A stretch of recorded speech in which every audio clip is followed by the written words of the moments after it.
Eu sempre gostei muito de jogos que possuem cenários com paredes e objetos destrutíveis, então comecei a pesquisar como esses sistemas de destruição funcionam para ganhar inspiração e criar o meu próprio. Nesse vídeo eu vou mostrar como eu implementei um sistema de destruição dinâmico no Unity.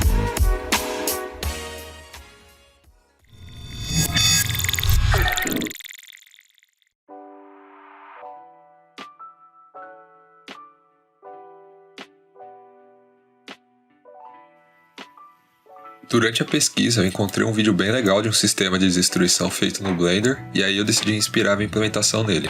Como eu só tinha o vídeo e nenhuma outra informação de como era feito, eu fiquei alguns minutos analisando ele para entender como a técnica funcionava e a partir disso iniciar minha implementação. Depois de rascunhar e fazer algumas adaptações, o funcionamento ficou da seguinte forma. O objeto deve ser um polígono regular de 6 faces, ele não funciona para qualquer forma. Quando uma das faces do objeto é atingida, ela se subdivide em N partes de acordo com um padrão pré-definido. Cada nova parte gerada funciona da mesma forma, quando é atingida, ela vai se subdividir, e aí fazendo isso aleatoriamente pelas partes geradas, você vai segmentando o objeto e gera o efeito de destruição desejado. Isso funciona também para qualquer face e rotação do objeto, dos objetos que são gerados.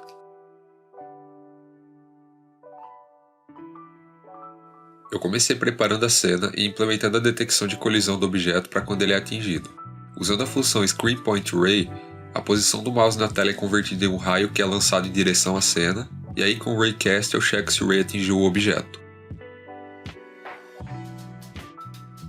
Depois de detectar o objeto na cena, o que precisava ser feito é identificar qual a face do objeto que está sendo atingida. Para isso eu usei o vetor normal no sistema de coordenada local, pois ele vai sempre ser constante e apontar para uma das direções da base canônica, possibilitando que eu cheque qual a face de acordo com o valor das coordenadas.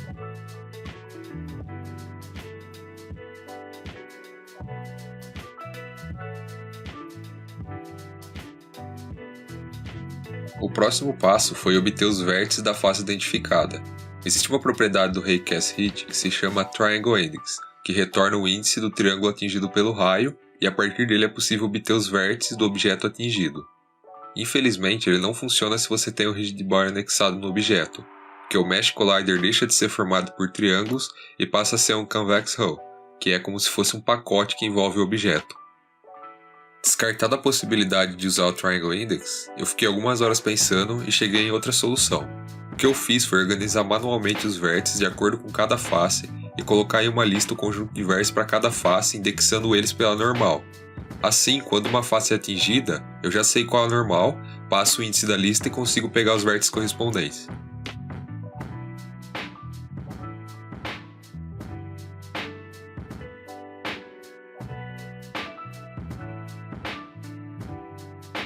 Com os vértices sendo obtidos corretamente, iniciei a etapa de calcular as subdivisões da face. Para fazer isso foi simples, bastou calcular as direções das arestas da face e a partir do ponto de impacto, escalar as linhas ao redor do ponto, de acordo com o tamanho pré-definido.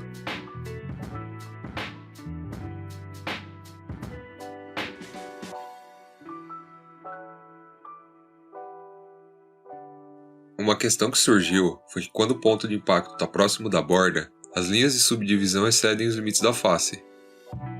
Para resolver isso, eu usei o produto escalar. Eu calculo o vetor formado entre o ponto mais próximo da aresta e a linha de subdivisão, e aí sempre que esse vetor excede o ponto mais próximo, o produto escalar entre eles vai retornar -1. Com isso, eu posso forçar a subdivisão a ser igual à aresta.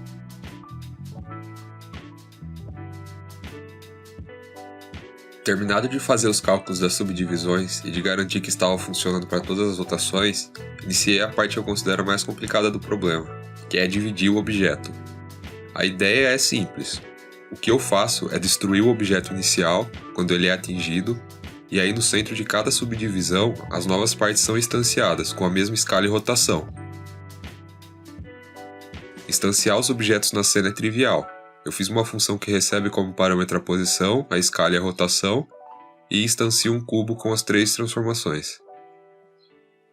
O grande desafio foi calcular a posição e a escala de cada subdivisão. Para isso, eu tive que me debruçar em cima das informações que eu já tinha, para poder encontrar as equações das posições e escalas de cada parte.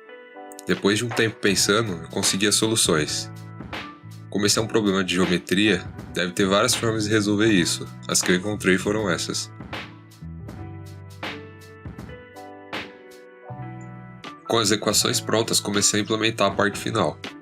Ainda levou um tempo, porque surgiram algumas questões particulares que eu não previ e precisaram ser arrumadas. Depois de vários testes de ajustes, ficou pronto.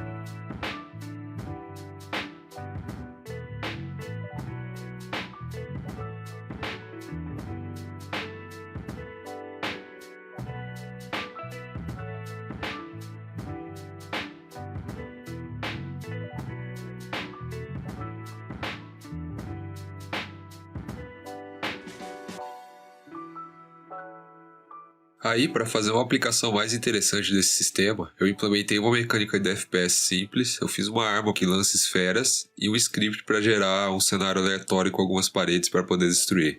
O resultado final ficou bem legal.